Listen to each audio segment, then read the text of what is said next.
یہ بھی حدیث ہے کہ سرکار نے فرمایا کہ اللہ کریم اپنے بندے سے 70 ماؤں سے بھی بڑھ کر پیار کرتے۔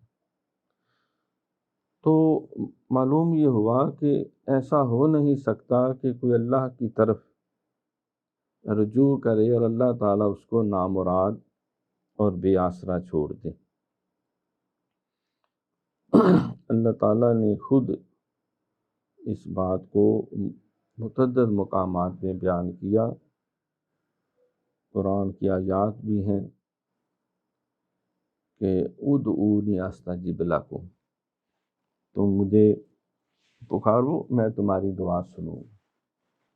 اور یہ بھی فرمایا کہ لا تقنطوا من رحمت اللہ ان اللہ یغفر الذنوب جميعا، اللہ کی رحمت سے تم نا امید نہ ہونا، اللہ سارے گناہ بخش دیتا ہے، وہ بڑا بندہ پرور ہے۔